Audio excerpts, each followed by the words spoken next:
প্রিয় দশম শ্রেণীর বিজ্ঞান বিভাগের শিক্ষার্থীরা, আজকে আবারও তোমাদের রসায়ন বিজ্ঞান নিয়ে অনলাইন ক্লাসে হাজির হয়েছি। কুচগাঁও শেরে বাংলা অনলাইন স্কুলের পক্ষ থেকে তোমাদেরকে জানাই স্বাগতম। আজকের পাঠ ঝারণ বিজারণ বিক্রিয়া। গত ক্লাসে তোমাদের ঝারণ বিজারণ যুগপৎ ক্রিয়া সম্পর্কে ক্লাস নিয়েছি এবং আজকে তোমাদের কিছু কিছু বিক্রিয়া আছে, রাসায়নিক বিক্রিয়া, যেগুলো ঝারণ বিজারণ বিক্রিয়ায় হয় ঘটে, সেগুলো নিয়ে আলোচনা করব। তাহলে এমন কিছু বিক্রিয়া আছে যেগুলা ঝারণ বিজারণ বিক্রিয়া ঘটে। তাহলে যেসব বিক্রিয়ায়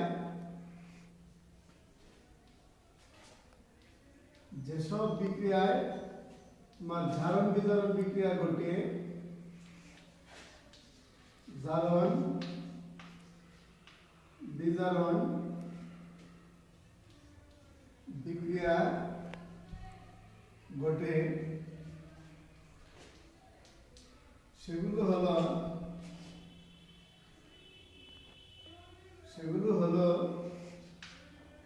এক, সংযোজন বিক্রিয়া,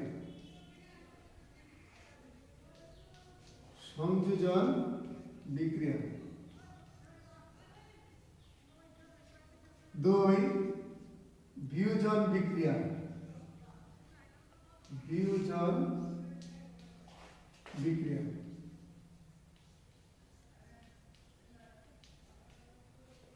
তিন,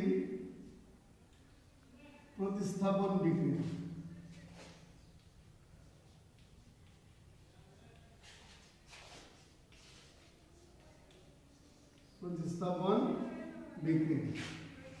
চার, তোমার দহন বিক্রিয়া,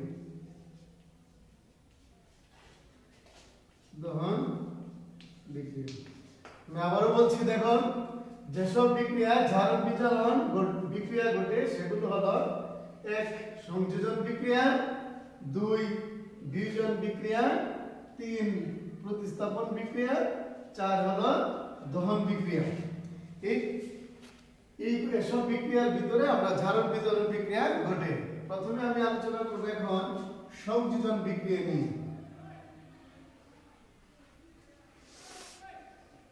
সংযোজন বিক্রিয়া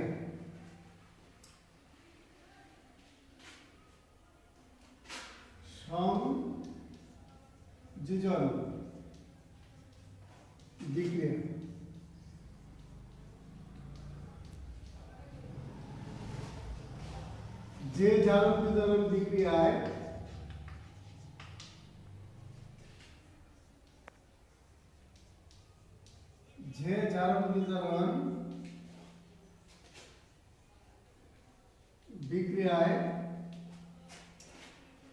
দুই বা ততোধিক রাসায়নিক পদার্থ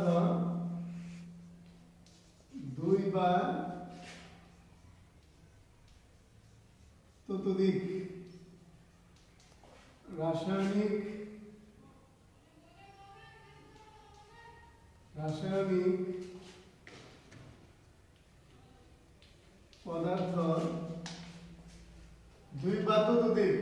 বা ততোধিক মানে দুইয়ের অধিক রাসায়নিক পদার্থ যদি পরস্পরের সাথে যুক্ত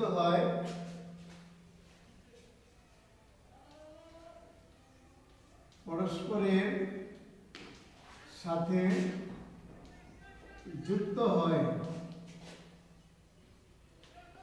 যুক্ত হয়ে একটি মাত্র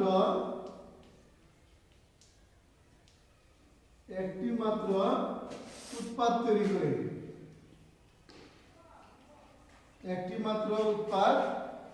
উৎপন্ন করে,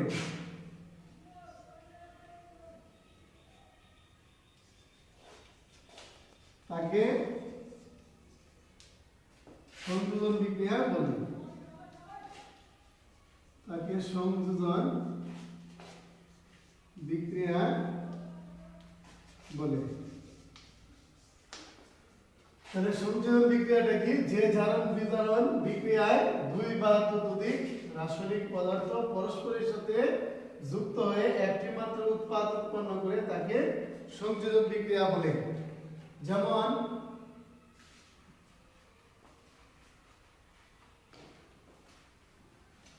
যেমন আমরা যদি ফেরাস ক্লোরাইড নেই, যেমন FeCl2, যেমন ফেরাস ক্লোরাইড যদি একটা মৌল যেমন ক্লোরিনের সাথে যুক্ত হয় তখন একটি মাত্র উৎপাদ উৎপন্ন করে ফেরিক ক্লোরাইড। তাহলে ফেরাস ক্লোরাইড ক্লোরিনের সাথে যুক্ত হয়ে একটি মাত্র উৎপাদ উৎপন্ন করলো, নাম হলো ফেরিক ক্লোরাইড। এটা হলো ফেরাস ক্লোরাইড, এটা হলো তোমার ফেরিক ক্লোরাইড। তাহলে এখন আমরা দেখি সমতা করি, এখানে ক্লোরিন দুইটা আছে, এখানে ক্লোরিন দুইটা, হয়ে গেল চারটা, কিন্তু এখানে তো ক্লোরিন তিনটা। তাহলে সমতার জন্য আমি কি করতে পারি, এখানে আমি যদি 2 দেই তাহলে 2 2 4 আর 2 6, তাহলে এখানে আমার 2 দিতে হবে, তাহলে 3 2 6। তাহলে আমরা সমতা বিক্রিয়াটা আমরা সমতা করে নিলাম। তাহলে দেখো 2 বা ততোধিক মানে 2 এর অধিক রাসায়নিক পদার্থ এখানে যুক্ত হয়েছে।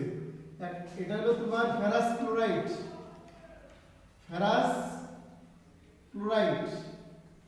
এই ফেরাস ক্লোরাইডটা ক্লোরিনের সাথে যুক্ত হয়েছে, ক্লোরিনের সাথে যুক্ত হয়ে একটি মাত্র উৎপাদ উৎপন্ন করছে, উৎপাদের নাম হলো ফেরিক ক্লোরাইড, ফেরিক ক্লোরাইড।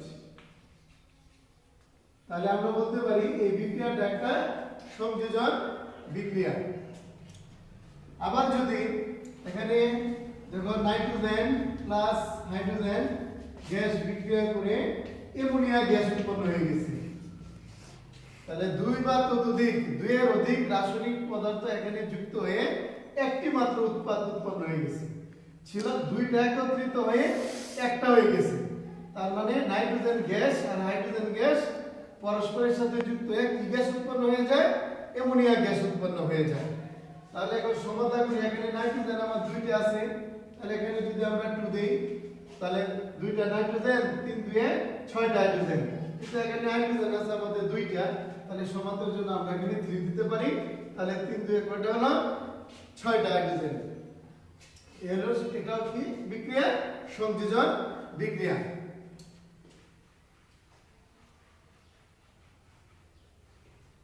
আবার যেসব সংযোজন বিক্রিয়া শুধু মৌলিক পদার্থ যুক্ত হয়ে যৌগ গঠন করে তাদেরকে আবার সংশ্লেষণ বিক্রিয়া বলা হয়।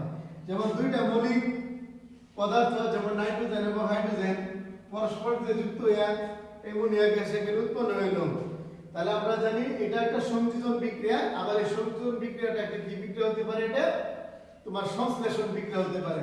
এটাকে আবার বলা হয় কি তোমার সংশ্লেষণ বিক্রিয়া, সংশ্লেষণ বিক্রিয়া। তাহলে সংযোজন বিক্রিয়া থেকে আমার সংশ্লেষণ বিক্রিয়া বলা যায়। এটা পরে আসতেছে তোমার বিয়োজন বিক্রিয়া।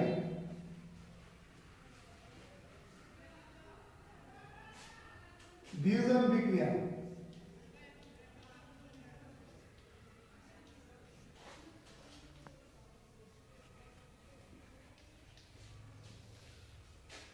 বিয়োজন বিক্রিয়াটা হলো যে বিক্রিয়া একটা যৌগকে ভেঙে যদি একাধিক যৌগে বা মৌলে পরিণত হয় তাকে বিয়োজন বিক্রিয়া বলে। একটা যৌগকে আমরা ভেঙে দিব, যেমন মনে করো এখানে আছে ক্যালসিয়াম কার্বনেট, মনে করো আমরা নিলাম ক্যালসিয়াম কার্বনেট যৌগ। এই যৌগটা যদি আমরা ভেঙে দেই তাহলে তোমার কি হয়ে যাবে, ক্যালসিয়াম অক্সাইড প্লাস কি কার্বন ডাই অক্সাইড গ্যাস উৎপন্ন হয়ে যাবে।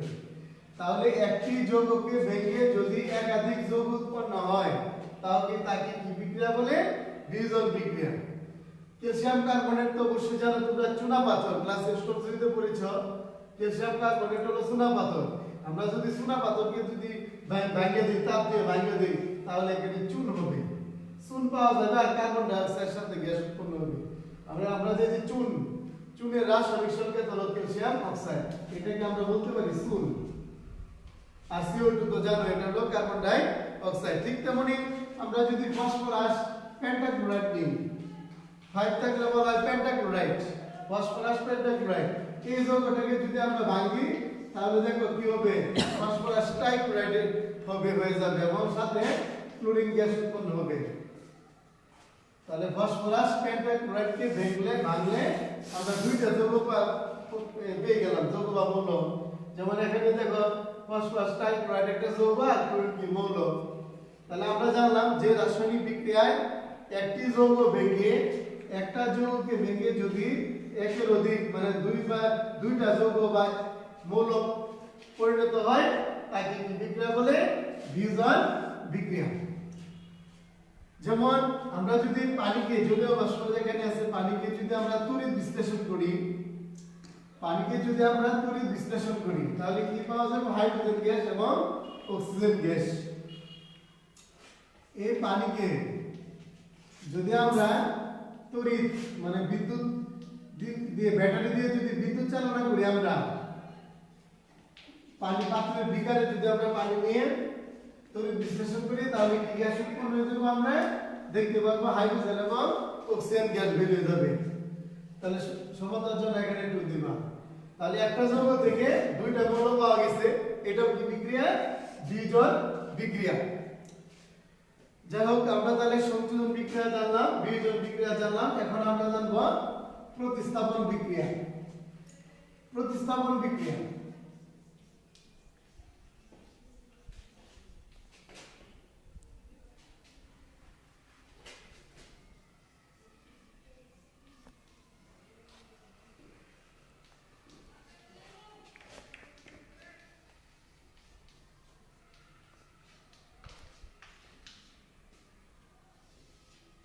প্রতিস্থাপন বিক্রিয়াটা কি? দেখো, কোন অধিক সক্রিয় মৌল বা যৌগমূলক অপর কোন কম সক্রিয় মৌল বা যৌগমূলককে প্রতিস্থাপন করে যদি নতুন যৌগ উৎপন্ন হয় তাহলে আমরা বলতে পারবো এটা একটা প্রতিস্থাপন বিক্রিয়া। যেমন একটা মৌল আমরা নিলাম জিঙ্ক, সাথে নিলাম আমরা একটা যৌগ সালফিউরিক অ্যাসিড। এই যৌগ একটি মৌল একটি যৌগ থেকে যেমন এখানে হাইড্রোজেনকে সরায় দিবে, সরায় জিঙ্ক গ্যাসে কি হলো? প্রতিস্থাপিত হয়েছে। হাইড্রোজেনের সরায় জিঙ্ক গ্যাসের স্থানটা দখল করে নিছে। তাহলে হাইড্রোজেনের জায়গায় যদি জিঙ্ক এসে পড়ে তাহলে এখানে জিঙ্ক এসে পড়লে আমরা লিখতে পারবো জিঙ্ক সালফেট। এই যে হাইড্রোজেনকে সরায় নিয়ে জিঙ্ক মৌলটা দখল করে নিল, SO4। এই যে SO4, এটা হলো সালফেট, জিঙ্ক সালফেট। কাকে সরায় দিল? হাইড্রোজেন গ্যাসকে। তাহলে হাইড্রোজেনকে সরায় দিল, তাহলে প্লাস হাইড্রোজেন। তাহলে এই বিক্রিয়াটা একটা কি বিক্রিয়া? প্রতিস্থাপন বিক্রিয়া। ঠিক তদ্রুপ আমরা যদি কপার নিই, জিঙ্ক তো অবশ্যই জানো তোমরা 10টা, আর কপার হলো তামা, Cu, কপারের প্রতীক Cu, এটা হলো তামা। এই তামার সাথে যদি আমরা সালফিউরিক অ্যাসিড মিশাইলে দুইটা জিনিস হয়ে যাবে, কি যৌগ হয়ে যাবে। যেমন হাইড্রোজেনকে সরায় দিবে, হাইড্রোজেন সরায় কপার আর সালফেট মিললে হয়ে যাবে কি? কপার সালফেট যৌগ। আমরা যদি তামার সাথে সালফিউরিক অ্যাসিড বিক্রিয়া করাই তাহলে কপার সালফেট পেয়ে যাব। আর হাইড্রোজেনটা সরাই দিচ্ছে তাহলে প্লাস কি হয়ে যাবে? এখানে সাথে কি গ্যাস বের হইব? বুদবুদ কি করে হাইড্রোজেন গ্যাস উৎপন্ন হবে। তাহলে এই বিক্রিয়াটাও একটা কি বিক্রিয়া? প্রতিস্থাপন বিক্রিয়া। তাহলে একটা যৌগ থেকে একটা মৌলকে সরায় যদি নিজেও স্থান দখল করে সেই বিক্রিয়াটাকে আমরা কি বলতে পারবো? প্রতিস্থাপন বিক্রিয়া। এখন দহন বিক্রিয়া।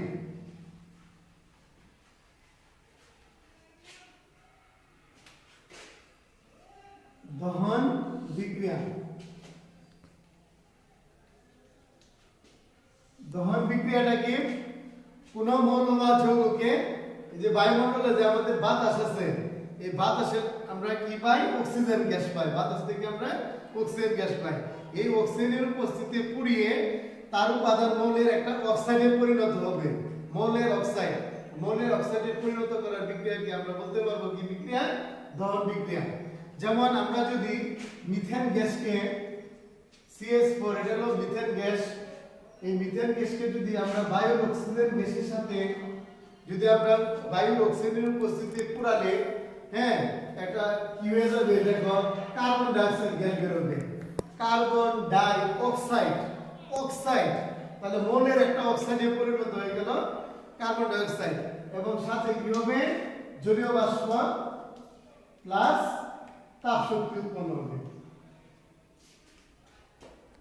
তাহলে দেখো, মিথেন গ্যাসকে বায়ুর অক্সিজেনের উপস্থিতিতে পুরালে একটা মৌলের অক্সাইড পাওয়া গেছে, নাম হলো কি? কার্বন ডাই অক্সাইড, CO2 কি গ্যাস? Carbon die oxide. এই যে কার্বন ডাই অক্সাইডে পরিণত করার প্রক্রিয়াটা, এটা হলো তোমার কি বিক্রিয়া? দহন বিক্রিয়া। আর সাথে হাইড্রোজেন অক্সিজেন আছে দেখে এখানে জলীয় বাষ্প হবে এবং তাপ শক্তি উৎপন্ন হবে। এখন আমরা যদি সমতা করি তাহলে দেখো এখানে হাইড্রোজেন তো আমার 4টা আছে, তাহলে এখানে 2 দিতে হবে। 2 দিয়ে 4, এই যে 4। কার্বন একটা, অক্সিজেন 2টা, অক্সিজেন 2টা। তাহলে ঠিক আছে, এখানে সমতা আমাদের। আবার এখানে অক্সিজেন 2টা, অক্সিজেন এখানে 2টা, 4টা, তাহলে আমরা এখানে কি দিতে পারবো? 2। তাহলে 2 দিয়ে 4টা অক্সিজেন। তাহলে এই বিক্রিয়াটা একটা কি বিক্রিয়া? দহন বিক্রিয়া। ঠিক তদ্রূপ আমরা যদি সালফারকে যদি বায়ুর অক্সিজেনের উপস্থিতিতে দহন করি, পুরালে সালফার ডাই অক্সাইড গ্যাস উৎপন্ন হবে। অক্সাইড এসে পড়ছে, নাম কি? আগেটা ছিল কার্বন ডাই অক্সাইড, আর এখন হচ্ছে সালফার ডাই অক্সাইড গ্যাস, এবং সাথে কি উৎপন্ন হবে? তাপ, প্লাস তাপ। ঠিক তদ্রূপ আমরা যদি কার্বনকে অক্সিজেনের উপস্থিতিতে পুরাই, তাহলে হয়ে যাবে কার্বন ডাই অক্সাইড। তদ্রূপ আবার যদি আমরা ম্যাগনেসিয়াম ধাতু নেই, ম্যাগনেসিয়ামকে যদি অক্সিজেনের সাথে বিক্রিয়া করা হয়, তাহলে ম্যাগনেসিয়াম অক্সাইড। ম্যাগনেসিয়ামকে অক্সিজেনের উপস্থিতিতে পোড়ালে আমরা পাবো ম্যাগনেসিয়াম কি? অক্সাইড। এই যে sulphur die oxide, carbon die oxide, magnesium oxide, অক্সাইডে পরিণত হলো। এজন্য এই বিক্রিয়াটাকে প্রত্যেকটি বিক্রিয়া যে লিখলাম, এটা কি বিক্রিয়া হলো? দহন বিক্রিয়া। আমি আবারও বলছি, দহন বিক্রিয়াটা কি? কোনো মৌল বা যৌগকে যদি পুড়িয়ে, বায়ু অক্সিজেনের উপস্থিতিতে পুড়িয়ে, হ্যাঁ, যদি উপাদান মৌলের অক্সাইডে পরিণত হয়, তাহলে এই বিক্রিয়াটা হবে একটা কি বিক্রিয়া? দহন বিক্রিয়া। তাহলে আমরা যে 4টা বিক্রিয়া বললাম, সংযোজন, বিয়োজন, প্রতিস্থাপন এবং দহন, এই 4টা বিক্রিয়া তোমার রেডক্স বিক্রিয়া। রেডক্স মানে কি? জারণ বিজারণ বিক্রিয়া। তাহলে আমি আগামী ক্লাসে তোমাদের পড়াবো, আগামী ক্লাসে নন রেডক্স বিক্রিয়া পড়াবো। নন রেডক্স বিক্রিয়া আমরা এতদিন পড়লাম, আজকে বললাম রেডক্স বিক্রিয়া। আজকে আগামী ক্লাসে পড়াবো নন রেডক্স বিক্রিয়া। নন রেডক্স বিক্রিয়া যে সব বিক্রিয়া তোমার ইলেকট্রনের আদান প্রদান ঘটবে না, ইলেকট্রনের ত্যাগ বা গ্রহণ ঘটবে না, সেগুলো হলো কি বিক্রিয়া? নন রেডক্স বিক্রিয়া। এটা আগামী ক্লাসে পড়াবো। আজকে যে পর্যন্ত পড়াইছি এবং তোমাদের গত ক্লাসে যেগুলো পড়িয়েছি সেগুলো তোমরা ভালোভাবে বাড়িতে প্র্যাকটিস করো। সবাইকে ধন্যবাদ, ভালো থাকো।